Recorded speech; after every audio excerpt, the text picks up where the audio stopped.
जय माँ भवानी।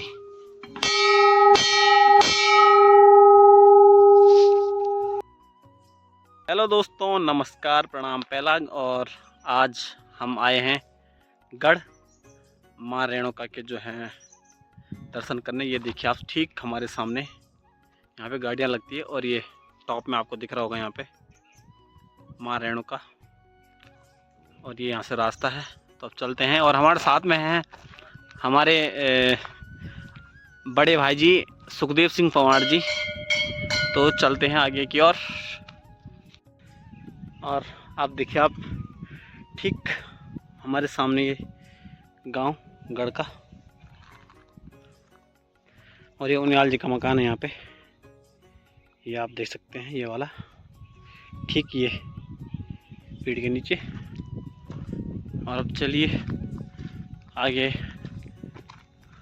यहाँ पे एक उलख्यारा भी है, वो भी दिखाएंगे आपको। ठीक सामने फिर आप माता के दर्शन करने पहुँचेंगे हम। गांव में लगभग बहुत कम लोग हैं, खाली पड़ा हुआ है, कुछ ही लोग हैं चुनिंदा। और यहाँ पे इनके उलख्यारे दिखाते हैं आपको भी, सीरियल वाइज बने हुए। तो ये ओखल है इनकी, ओखली। ये भी इक्का दुक्का ही है, यहाँ इक्का यहाँ है, ये यहाँ इक्का, ये वाला 2 3 4 5 है। पुराना पेड़ है, ये देखिए आप। है नोजिया, नोजिया। तो हमारे वहाँ एक फिजियोथेरेपिस्ट है, तो उनका कहना है कि पीपल के पत्ते का जो है रस निकालना है, उसको जो है 1 महीने तक जो है नाक में डालना है। उससे 1 महीने में जो आपकी बीमारी खत्म हो जाएगी। अब पता नहीं ये सच है झूठ है, वो तो उसका खुद आता है ना, इसलिए बताया उसने। सही बोला उसने, क्योंकि उसने यूज करी। क्योंकि वो देहरादून भी गया, ऋषिकेश गया, तरह कई डॉक्टरों के पास गया, कई डॉक्टरों के पास गया, लेकिन सही नहीं होया। तो इसलिए उसने, क्योंकि उसने खुद का रखा जो अप्लाई, तभी तो बोल रहा है कि ये ऐसे करना है। और अगर आपका भी कुछ ऐसा इशू होता है तो आप ज़रूर एक बार ट्राई करें। अगर किसी की नाक से खून आता है ऑटोमेटिक, तो आप ज़रूर जो अभी आपको रेमेडी बताई गई उसका ज़रूर यूज़ करें एक बार। नहीं तो हम आपको कॉन्टैक्ट नंबर ज़रूर डालेंगे इसमें, उस पर आप संपर्क कर सकते हैं। वो हमारे साथ फिजियोथेरेपिस्ट हैं, उनका नाम रंजीत है ना। ऊपर चलना है।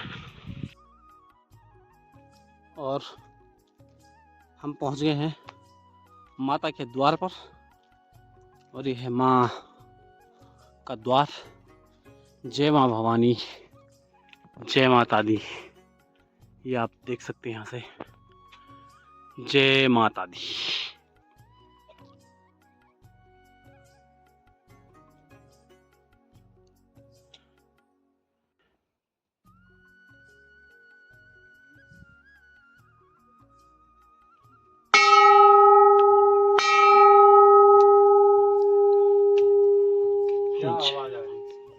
जय माँ भवानी।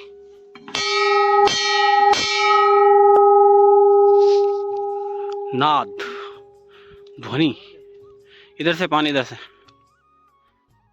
ये आप देखिए। और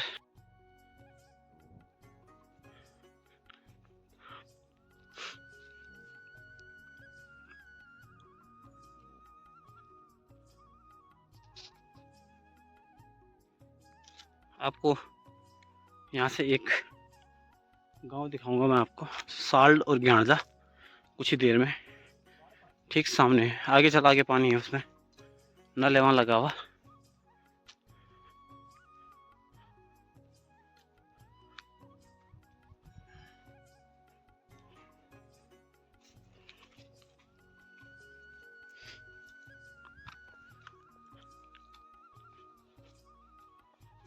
यहाँ स्वामी जी भी हैं।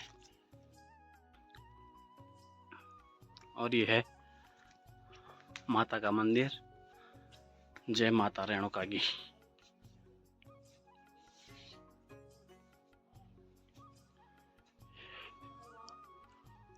यहाँ पे हवन हो रहा है आजकल।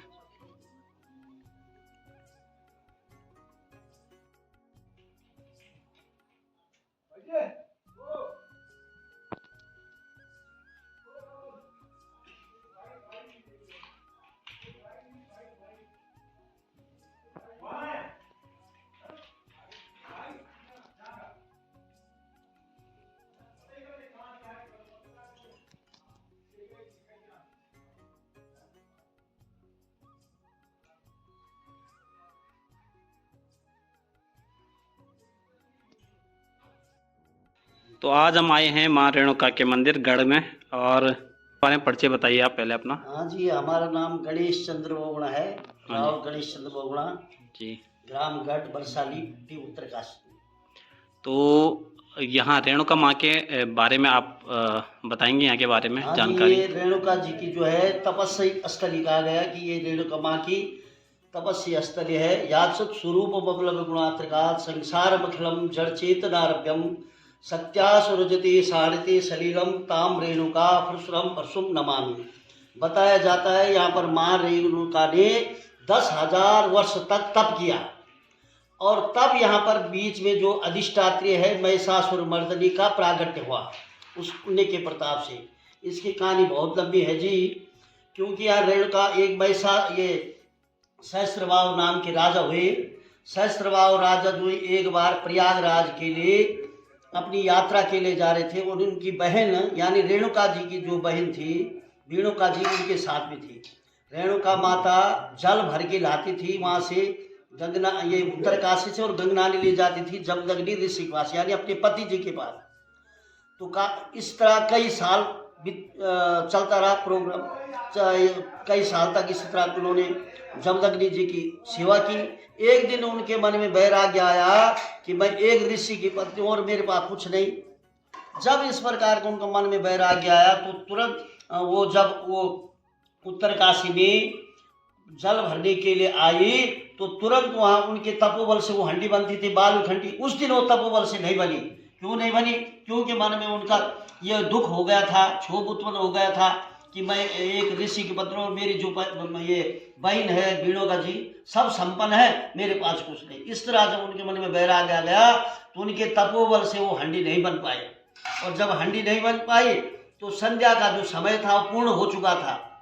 उन्होंने ध्यान लगाया जमदग्नि ऋषि जी ने कि किस कारण से रेणुका जी ने विलंब हो गया। तब उन्हें मालूम हुआ कि रेणुका जी के मन में मेरे प्रति जो इसलिए था, मन में उनका द्वेष उत्पन्न हो चुका है। तो तुरंत फिर उन्होंने अपने तपोबल से तो यहाँ हंडी बना दी। रेणुका जी जब वापिस गई जमदग्नि जो गंगनानी में है वहाँ जब गई तो वहाँ पर उन्होंने पूछा रेणुका जी से, भाई क्या बात हो गई, किस कारण से तुमने विलंब किया? उन्होंने कहा अपना बात को टालना चाहा, लेकिन उन्होंने ध्यान से देख दिया था। तब ऋषि का जमदग्नि और रेणुका जी का आपस में वाद विवाद होने लगा, और वाद विवाद इतना हुआ कि जमदग्नि जी को क्रोध उत्पन्न हुआ, और क्रोध के द्वारा उनके पुत्र थे 4 पुत्र रेणुका जी के अन्य, उन्होंने उनको पुकारा, उनका आह्वान किया। वो पुत्र आए, उन पुत्रों को कहा कि 100 पुत्रों को भाई तुम अपनी माँ का सिर काट दो अलग। माँ का स्नेह के कारण वो अपना माँ का सिर नहीं काट पाए, लेकिन महेंद्रगिरी पर्वत में जो है परशुराम जी महाराज तप में बैठे थे, और जब उन्होंने जमदग्नि ऋषि जी ने उनका आह्वान किया, परशुराम जी का आह्वान किया, तो तुरंत अपना फरसा लेकर के ये परशुराम जी आए। पिता को कहा, पिता आप आज्ञा दे। पिता ने कहा अपनी माँ का सिर अलग कर दो घर से। तो उन्होंने वो जानते थे, परशुराम जी जानते थे कि जमदग्नि ऋषि जो मेरे पिता हैं बहुत बड़े तपस्वी हैं, और साथ में माता रेणुका जी भी कोई बड़ी तपस्वी है, लेकिन कोई कारण होगा विशेष जिसके कारण मेरे पिता ने आज्ञा दी। उन्होंने बिना पूछे सीधे माँ रेणुका का सिर अलग कर दिया, और अपना सिर लेकर के माँ का सिर गोदी में रखा, विलाप करने लगे। बहुत ज्यादा विलाप जब किया तो जमदग्नि ऋषि ने कहा, बरम बुरिया पुत्र वर मांगो, क्या चाहे तुम्हें? उन्होंने कहा पिता श्री मुझे और वर की जरूरत नहीं है, अगर देना ही चाहते हो तो पुनः मेरी माँ को जीवित कर दो। उन्होंने बहुत आश्चर्य का विलंब करने लगे। तब उन्होंने कहा भाई आप तुम विलंब क्यों करे? पिताश्री आपने भी तो कहा था कि वर मांगो। बरम बुढ़िया मैंने जैसे आपके कहने पर कुछ पूछा नहीं, लेकिन आप बिना सोचे मैंने माँ का सिर अलग कर दिया, इसलिए आप देर क्यों कर रहे हैं? तो तुरंत जो है उन्होंने अपने तपोबल से जमदग्नि ऋषि जी ने माँ का सिर को अभ्यंतर जल को किया, पुनः माँ जीवित हुई। तब माँ के मन में वैराग्य उत्पन्न हो गया था, और वो वहां से चल करके गगनानी से थान गांव से माँ जब ये रेणुका जी यही गढ़ पर्वत पे आ गई, और यहीं पर उन्होंने तपस्या स्थली बनाई। परशुराम जी पर पाप लग गया था, महेंद्रगिरी पर्वत को छोड़ करके काशी में प्रयासित के वाले उत्तर काशी में जो भैरव मंदिर है, ये परशुराम मंदिर है, तप करने के वास्ते बैठ गए। क्यों बैठ गए? क्योंकि कहा गया कि अन्य जगह अगर हम ये करते हैं पाप करते हैं, काशी में उसका मोचन हो सकता है उसे। इसीलिए काशी प्रायश्चित कहा गया। उन्होंने काशी में आकर के, और उनके जो भाई हैं, रेणुका जी के जो भाई हैं, यही कपिल मुनि जो आश्रम है कैलाश में महातली में स्थित है, और ये रेणुका जी की तपस्या स्थली है। और उधर जमदग्नि ऋषि का जो मंदिर थान में एक ही लाइन पे है, एक ही इसके रडार के द्वारा भी पता चला कि भाई एक स्थान पे। तो कहने का तात्पर्य कि माँ 52 गढ़ के मध्य में जो ये रेणुका की जो तपस्या स्थली है सर्वश्रेष्ठ है। माता श्री रेणुकदनम प्राथा रुथाय कुर्वे यस्सागरे द्वारपाल मुनिगणा सहितस्सामरा सस्तुवंती कालिंदी यस्या पृष्ठे बहत सुरसुम यत पार्श्वे वाम भागे गडिति बसती पूज का नाम तुझा। जो भी मनुष्य माँ का चिंतन यहाँ करता है, एकाग्र चित्त मन से श्रद्धा भक्ति से जो माँ का यहाँ ध्यान करता है, योग करता है, तपस्या करता है, उसकी सर्वत्र मनोकामना माँ पूर्ण करती है। बोले रेणुका मैया की जय, नरसिंह भगवान की जय, नागराज भगवान की जय, काशी विश्वनाथ भगवान की जय, उत्तराखंड के समस्त देव देवताओं की जय, भारत माता की जय। जयकारा बजरंगबली हनुमान जी महाराज की जय। शांति शांति सुशांतिर भवन्तु। ये विशेष ऐसे अनेक प्रकार के वचन मैंने संक्षिप्त ये जो है माँ रेणुका जी के बारे में आपसे अवगत कराया। धन्यवाद आपका बहुत बहुत। दोस्तों आज का ब्लॉग करते हैं समाप्त, और गढ़ के बारे में जो है जारी है।